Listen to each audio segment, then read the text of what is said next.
첫 번째 이야기. 결혼한 지 이제 2년째. 평일에는 회사에 나가 일을 하고 주말에는 쉽니다. 빨래나 청소 같은 건 언제나 미뤄뒀다가 일요일이 되면 한꺼번에 해왔지만 오늘은 어쩐지 마음이 내키질 않아서 그냥 멍하게 있다가 잠깐 낮잠을 잤습니다. 남편도 일어나지 않고 있어서 그다지 신경 안 쓰고 느긋하게 기다리면서 시간을 보내고 있었습니다. 점심때쯤일까 인터폰이 울려서 모니터를 들여다보니 30대에서 40대 정도로 보이는 낯선 여성이 서 있었습니다. 뭔가 돈을 받으러 온 걸까요? 아니면 남편을 만나러? 남편이 일어나질 않아서 확인할 수도 없는 데다 나도 잠옷 바람으로 단정치 못한 모습인지라 차마 응답하지 않고 조용하게 사람이 없는 척하고 있다 보니 또각또각 계단을 내려가는 소리가 들렸습니다. 그런데 3분 뒤 다시 인터폰이 울렸습니다. 같은 여성이었습니다.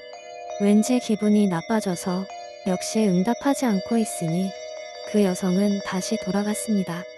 저녁이 되어 찬거리를 사러 나가기 위해 현관문을 열고 열쇠로 잠그려는데 투명한 셀로판지로 감싼 꽃 한 송이가 편지함에 들어가 있었습니다. 약간 시들어버린 국화꽃이었습니다. 서서히 이 일의 중대함을 깨닫고 무서워졌습니다. 어째서, 어떻게, 혼란스러운 머릿속으로 낮에 찾아왔던 그 여성이 떠올랐습니다. 밖으로 한 걸음도 나가지 못하는 지금, 저는 혼자서 두려움에 떨며 움직이지 못하고 있습니다.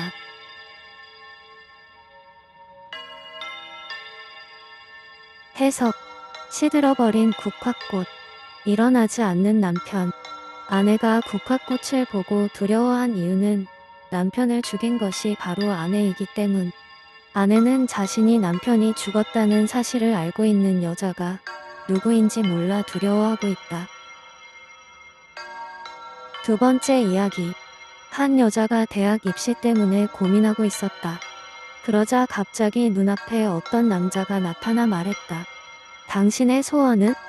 여자는 남자의 등장에 놀라고 말았지만 마침 입시 때문에 스트레스를 받고 있었기에 대학에 합격하고 싶다고 말했다. 그 후 거짓말처럼 여자는 자신이 원하는 대학에 합격할 수 있었다. 그렇게 몇 년이 지난 후 이번에는 여자가 대학을 졸업한 후 취직 때문에 고민하고 있을 때였다. 그러자 익숙한 남자의 목소리가 들렸다. 당신의 소원은? 남자가 소원을 들어주었다는 사실을 알고 있던 여자는 주저앉고 취직하고 싶다고 말했다. 그 후 정말 여자는 자신이 원하는 회사에 어렵지 않게 취직할 수 있었다. 그리고 다시 몇 년이 지났다. 이번에 여자는 자신의 인생에 대한 고민을 하고 있었다. 그러자 이번에도 약속이라도 한 듯이 남자가 나타나 여자에게 물었다. 당신의 소원은? 하지만 어째선지 이번엔 여자가 대답하지 않았다. 아무 말 없이 멍하니 앉아있는 여자를 바라보며 이번에는 남자는 말했다. 이런, 순서가 잘못되었군.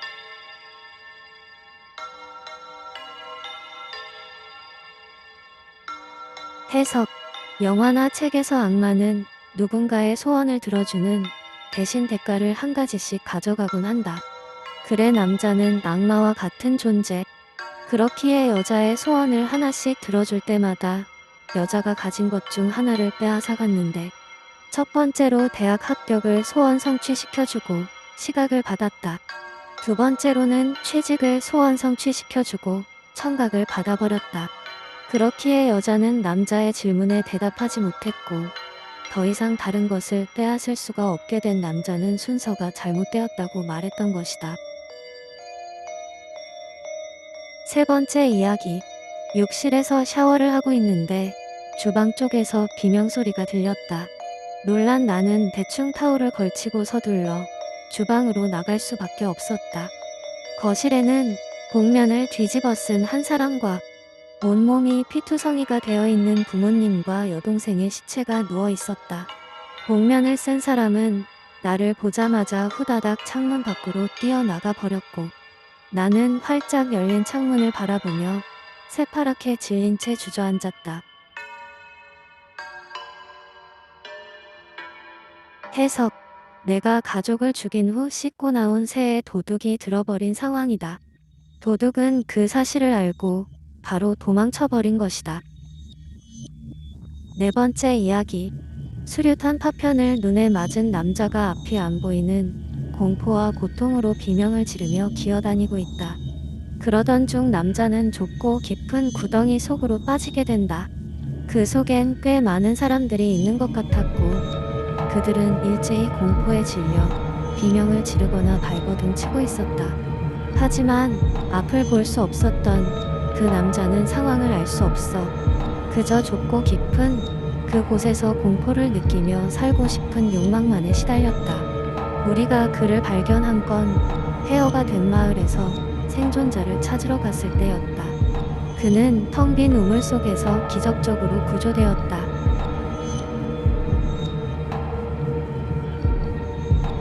해석.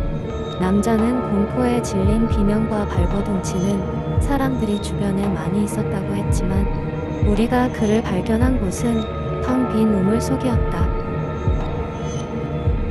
다섯 번째 이야기. 어느 날 내 방에서 혼자 자고 있는데 갑자기 가슴이랑 배가 답답해서 눈을 떠보니 어떤 모르는 남자애가 서 있었다. 너무 무서워서 엄마 하고 크게 엄마를 불렀는데 남자애는 내가 소리를 치면 칠수록 더 무겁게 나를 짓누르고 있었다. 그때 다행히 엄마가 내 소리를 들었는지 방문을 콱 열고 날 괴롭히던 남자애에게 너 당장 그만하지 못해 하고 소리쳤고 남자애는 사라졌다. 덕분에 다시 편안해져서 다시 잠에 빠지려는 순간 우리 집에는 나 혼자였다는 걸 깨달았다. 해석.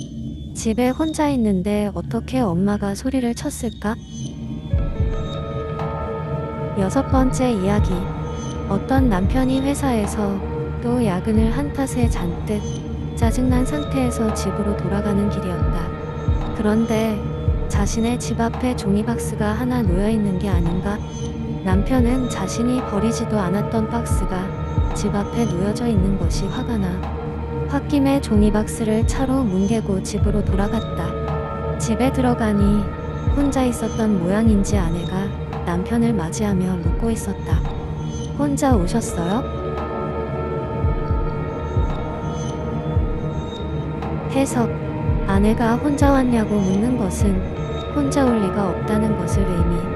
즉, 차 앞에 놓여져 있던 상자 안에는 자신이 오면 몰래 켜주려던 자신의 아이가 들어가 있었고 남자는 그것을 모른 채로 차로 박스를 뭉개버렸던 것. 일곱 번째 이야기. 한 선생님이 아이들에게 그림을 그려보라고 시켰다. 선생님은 교실을 돌아다니며 아이들이 손수 그린 그림을 둘러보다가 우연히 2층 집을 그린 그림을 보게 된다. 그 그림에는 집에 불이 나 있는 그림이 그려져 있었다. 2층에는 여자아이와 남자아이가 손을 흔들고 있었고 엄마는 갓난아기를 업고 어디론가 가고 있는 그림이었다. 그리고 아빠는 불난 집에 물을 뿌리고 있었다. 해석. 2층에서 아이들이 손을 흔드는 것은 인사하는 것이 아닌 살려달라는 구조 요청. 아빠가 뿌리고 있는 것은 기름이고 엄마는 급하게 아이를 업고 도망치고 있다. 여덟 번째 이야기. 한 과학자가 실험을 하기 위해 사회에서 공연히 인정받는 부자, 친구, 애인을 각각 한 쌍씩 납치했다. 그는 전기 코드가 한 개만 있는 콘크리트 밀실에 그들을 모두 감금시켰다.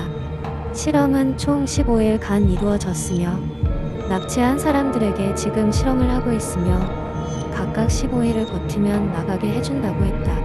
11일째 되는 날에는 가전제품 하나를 선물로 준다고도 했다. 실험 1일째 살려달라며 애원함. 실험 2일째 서로 괜찮을 거라며 탈출할 방법을 찾는 듯함. 실험 3일째 조용해짐. 실험 4일째 안에서 무슨 소리가 들리는 듯하다. 실험 5일째 조용해짐. 조용해졌던 5일째 이후로부터는 조용한 것이 계속되었다. 그리고 11일째 남아있던 사람에게 내가 무엇을 가지고 싶냐고 하였을 때 들려오는 답은 하나였다. 냉동고.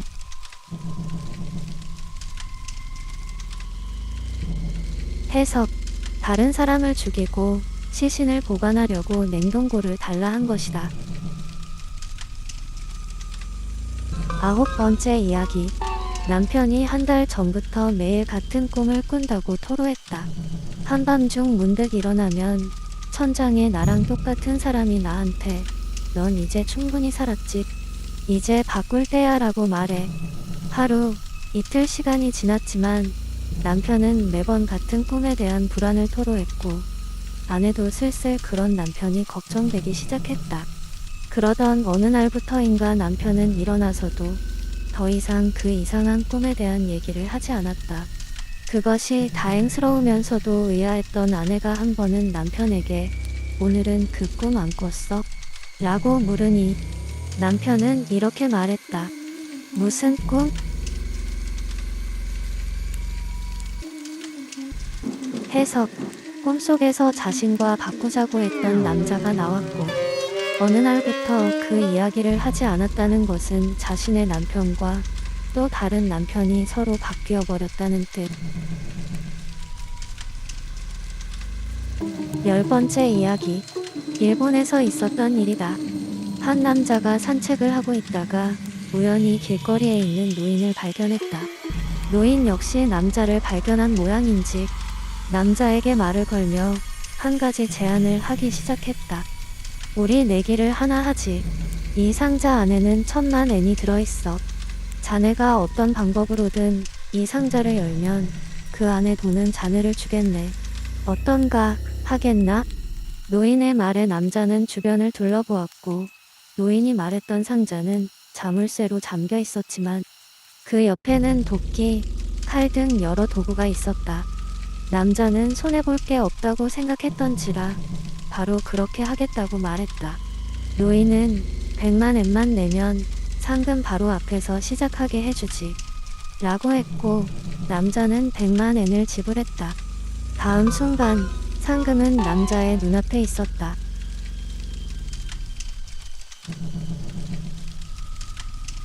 해석. 상금은 남자의 눈앞에 있었다. 라는 것은 상금이 말 그대로 눈앞에 있다는 뜻. 노인은 남자의 목을 베어 상금 옆에 두었다. 11번째 이야기. 한 신혼부부가 살던 집에서 부인이 강도에게 살해당했다. 경찰들은 부인의 시체와 정황들을 살펴보고는 이 사건이 강도에 의한 우발적인 살인이라고 단정지었다. 외부로 침입한 흔적과 그 외 단서들을 조합해보면 범인은 아마도 강도와 살인 모두 초범일 것으로 생각되었고 경찰은 안타까운 마음으로 회사에 출근했던 남편에게 전화를 걸었다. 아무것도 모르는 듯한 남편의 목소리에 경찰은 유감스럽다는 목소리로 "경찰입니다. 집으로 잠시 좀 와주셔야겠습니다. 라고 말을 하고는 집 앞에서 남자를 기다리고 있었다.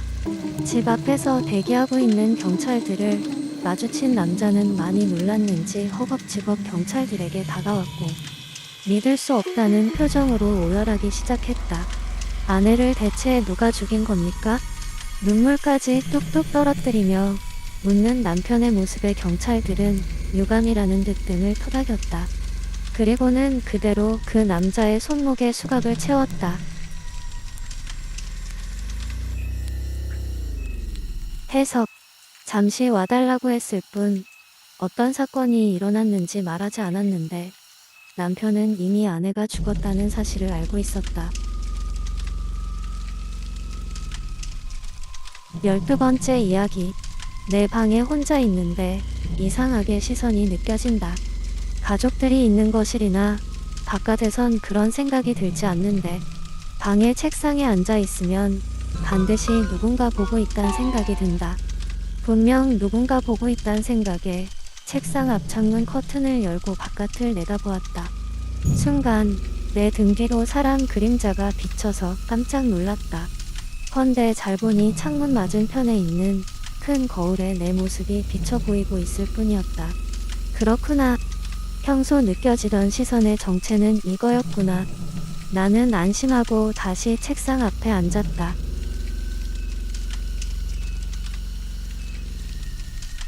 해석. 거울이 아니라 창문. 즉, 거울에 비친 자신의 모습이 아니라 다른 누군가가 비치고 있었던 것. 13번째 이야기. 평소 나는 지하철을 자주 이용한다. 내가 자주 이용하는 역에는 매일 아침 통근 시간마다 역내에 앉아 뭔가 투덜투덜 중얼거리는 남자가 한 명 있었다. 어느 날 호기심이 동한 나는 그 남자 근처에 서서 그가 중얼거리는 걸 들어보기로 했다. 그의 눈앞으로 조금 뚱뚱한 아줌마가 지나갔다. 그러자 남자는 돼지 라고 중얼거렸다. 뭐야, 단순한 욕이었나? 사람을 동물에 빗대고 있을 뿐이잖아. 흥미를 잃은 내가 그에게서 멀어지려는 찰나 남자는 앞을 지나가는 샐러리맨을 보고 사람이라고 말했다. 확실히 엄청 평범해 보이는 사람이긴 한데. 다른 날 또 심심풀이 삼아 그의 말을 엿들었다. 남자의 앞으로 깡 마른 사람이 지나갔다. 그러자 소, 저렇게 야윈 사람을 보고 다음엔 아주 전형적으로 비만 체형인 남자가 지나갔다. 야채, 돼지가 아니라. 나는 하루 종일 고민할 수밖에 없었지만 한 가지 생각을 해내게 되었다. 그는 어쩌면 현생이 아닌 이전의 생을 보고 있는 건 아닐까. 몇 번이나 남자를 관찰하는 사이 의문은 확신으로 바뀌었다. 그러다 남자에게 지금까지 가져온 의문과 남자의 능력을 손에 넣는 방법을 가르쳐 달라 애원했다. 남자는 잠시 동안 멍한 눈으로 나를 쳐다보다 이내 내 머리에 손을 댔다. 그 다음 날부터 남자는 역에 나타나지 않았다. 대체 그 남자는 뭐였을까? 나는 남자가 가졌던 능력을 손에 넣었다. 헌데 그 능력은 내가 기대했던 것과는 완전히 다른 것이었다.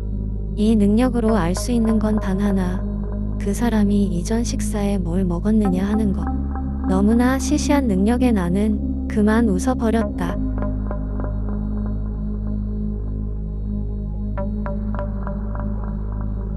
해석. 먹었던 음식을 맞추는 능력인데 사람이라고 말한 적이 있었다. 14번째 이야기. 나의 생일날 집에서 파티를 열었다. 집안에서 친구들 모두 모여 기념사진을 찍었는데 이상한 것이 비쳐버렸다. 등 뒤에 장롱에서 하얀 얼굴에 새빨간 눈을 한 낯선 여자가 얼굴을 내밀고 이쪽을 노려보고 있었다. 우리들은 너무나 무서워서 명능력자를 수소문해서 그 사진을 감정받았다. 그랬더니 이 사진에서는 연기가 느껴지지 않는군요. 심령사진이 아닙니다. 라고 하는 것 아닌가? 에이, 괜히 깜짝 놀랐잖아. 난 또 귀신인 줄 알았네. 다행이다.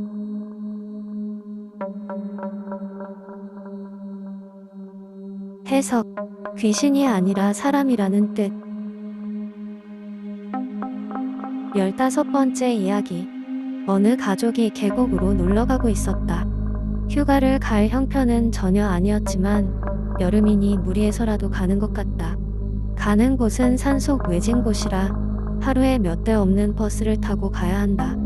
산기슭 근처까지 오니 아이가 배고프다고 징징거린다. 덕분에 가족들만 내리게 해주기 위해 버스는 정차하게 되었다. 어쩔 수 없이 내려서 정류장 근처에 있는 가게에서 밥을 먹었다.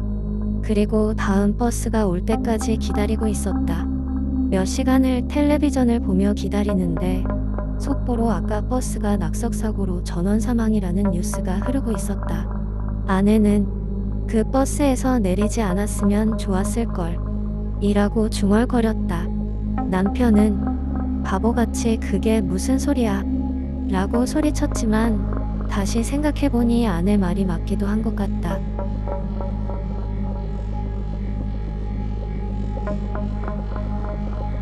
해석. 중간에 버스에서 내리지 않았다면 낙석사고를 피할 수 있었을 것이다. 16번째 이야기. 아이돌 가수에게 펠레터가 수만 장이 왔다. 그 중에서도 눈에 띄게 기분 나쁜 소포가 하나 있었는데 거기에는 비디오가 들어있었다. 도저히 혼자 볼 자신이 없어 동료들과 같이 보자고 해서 틀어보았다. 거기에는 기분 나쁘게 생긴 사람이 마치 미친 것처럼 이리저리 몸을 흔들고 노래를 부르다 울다가 웃다가 대구르르 구르고 난리법석이었다. 동료들은 저게 뭐냐며 깔깔깔 웃어댔지만 아이돌 가수는 공포에 질려 울 수밖에 없었다.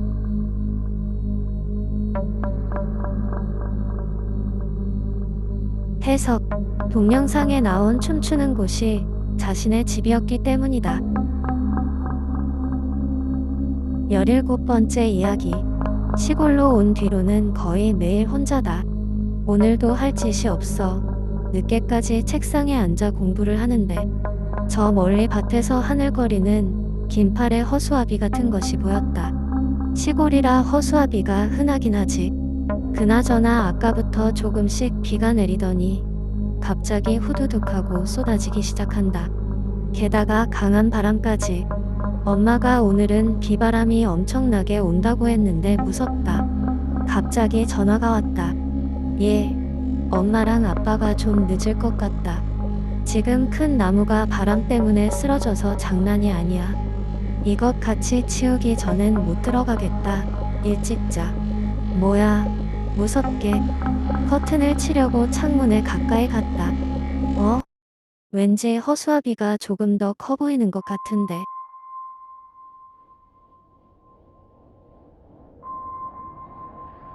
해석. 나무가 뽑힐 정도로 강한 비바람이 불었는데 평범한 허수아비가 멀쩡할 리가 없다. 그리고 더 위험한 것은 그 허수아비 같은 물체가 이곳을 향해 점점 오고 있다는 것이다. 18번째 이야기. 어떤 여자가 야자를 끝내고 집으로 가고 있었다. 그런데 한 남자랑 부딪혔다. 여자는 그때 피곤했기 때문에 빨리 갔다. 물론 예의상 죄송하다고 말하고 갔다. 여자는 자기 집 아파트로 가서 씻고 옷을 갈아입었다. 그런데 옷에 웬 피가 묻어 있었다. 그 순간 갑자기 누가 노크했다. 그 여자는 누구냐고 했더니 경찰이라고 했다. 그는 이렇게 물었다. 혹시 이 근처에 살인자 보셨습니까? 아니요. 알겠습니다. 몸 조심하세요.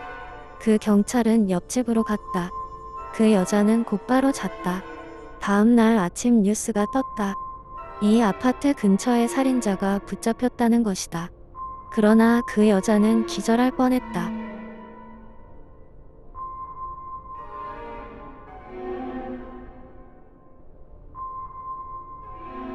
해석.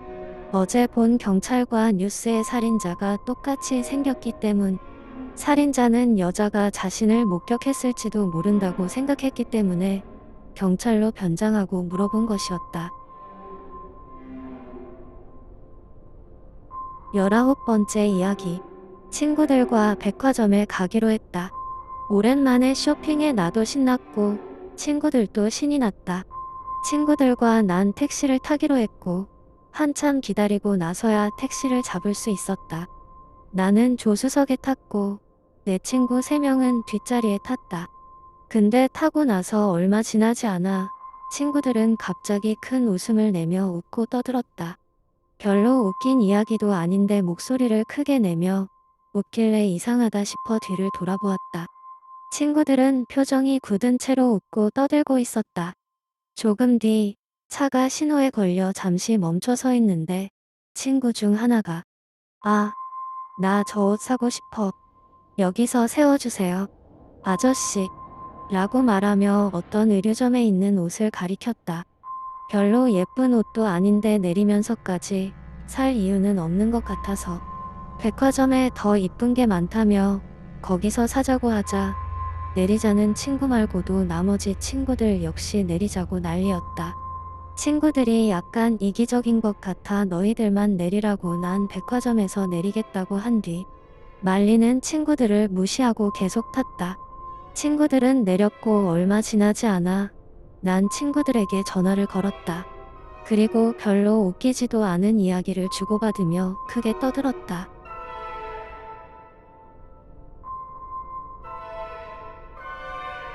해석.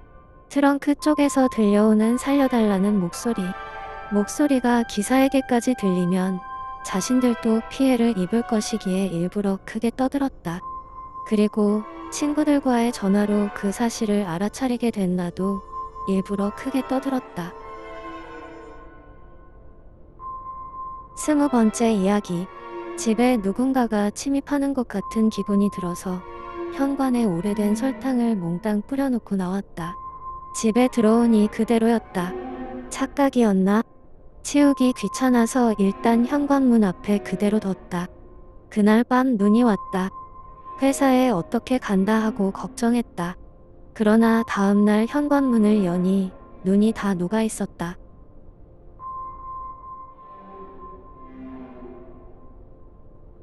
해석. 여자는 설탕을 모두 썼다. 그러므로 부엌엔 설탕이 없다. 그래서 침입자는 이미 깔려있던 설탕을 치우고 소금을 깔아놓았다. 밖에 있던 눈은 소금 때문에 녹은 것. 21번째 이야기. 나의 남편은 미신을 잘 믿는 사람이다. 오늘은 꼭 무슨 일이 있을 것만 같다고 회사 다녀오는 김에 점을 치고 오겠단다. 잠시 후 전화벨이 울려 전화를 받으니 남편이었다. 여보, 오늘은 내가 문 열라고 할 때까지 문 열지 마. 무슨 일이 있어도 내가 열어달라고 할 때까진 문 열지 마. 알겠지? 왠지 오늘따라 남편의 목소리가 떨려 보인다. 무슨 일 있나? 알겠다며 전화를 끊었다. 저녁이 되자 띵동 하는 벨소리가 들렸다. 문구멍으로 밖을 바라보니 딱딱하게 굳은 표정의 남편의 얼굴이 보였다. 얼른 열어주려는 찰나 무슨 일이 있어도 문을 열지 말라는 남편의 목소리가 생각났다. 그래서 문을 안 열고 가만히 있는데 갑자기 띵동 띵동 띵동 하며 벨이 계속 울리기 시작했다. 그 소리를 듣고 순간 나는 온몸에 경직이라도 일어난 것 같이 몸이 굳어버렸다. 그래도 문을 안 열어주자 쾅쾅쾅쾅 하며 문을 차는 소리가 들렸다. 너무 무서워서 방에 문을 잠그고 들어가 이불을 싸매고 있다가 몇 시간이 지나자 아무 소리도 안 나는 걸 느낀 후로 긴장이 풀려 잠이 들어버렸다. 그리고 일어나서 문을 열자마자 굳어버렸다. 문 앞엔 남편의 잘린 머리가 굴러다니고 있었고 옆쪽의 벽에 피로 똑똑한 년이라고 적혀 있었다.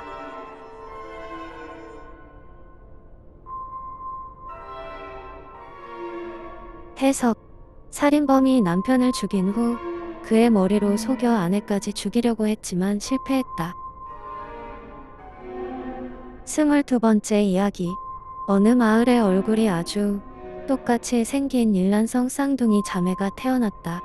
그 쌍둥이는 커가면서도 똑같은 행동과 외관을 유지하면서 무럭무럭 자라났다.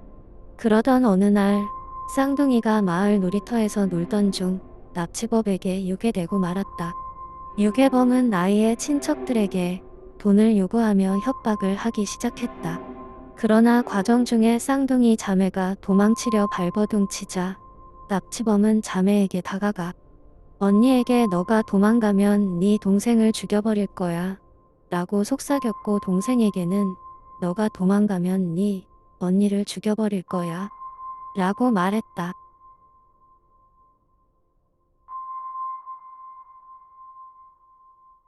해석.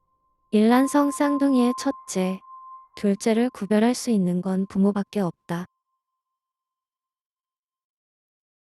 23번째 이야기. 한 신혼부부가 시아버지를 모시고 살았다. 그런데 시아버지는 며느리가 해주는 음식이 계속 맛이 없다고 매일같이 토를 달기 시작했다. 항상 국이나 어떤 음식을 하던 죽은 시어머니가 한 맛이 아니라고 반만이라도 따라가라고 하는 것이었다. 이렇게 계속 며칠, 몇 달, 몇 년이 지나도 계속 음식들이 맛이 없다는 시아버지의 며느리는 극심한 스트레스에 국에 농약을 넣었다. 그런데 시아버지는 그 국이 입에 딱 맞았는지 너무 좋아했고 며느리에게 칭찬까지 하는 것이었다.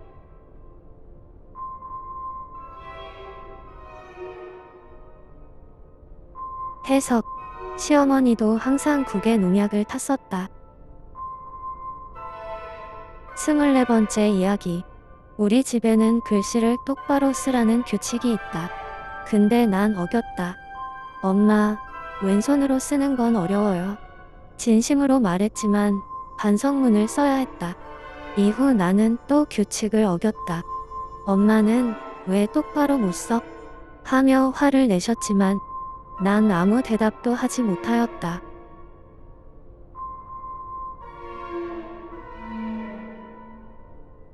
해석. 맨 처음 규칙을 어겼을 때는 오른손을 잘랐다. 그 다음 규칙을 어겼을 때는 왼손마저 잘라 입으로 반성문을 쓰고 있기에 대답할 수 없었다. 25번째 이야기. 우리 아이가 TV를 손가락으로 가리켰다. 나는 TV를 켰다. 연예인 K의 공연이 나온다. 쯧쯧. 저 녀석도 죽겠군. 우리 아이가 손가락으로 가리킨 것은 3일 이내로 죽는다. 나는 3일 뒤 죽었다.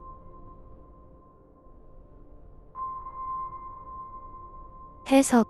아이가 가리킨 것은 TV 모니터에 비친 자신이다.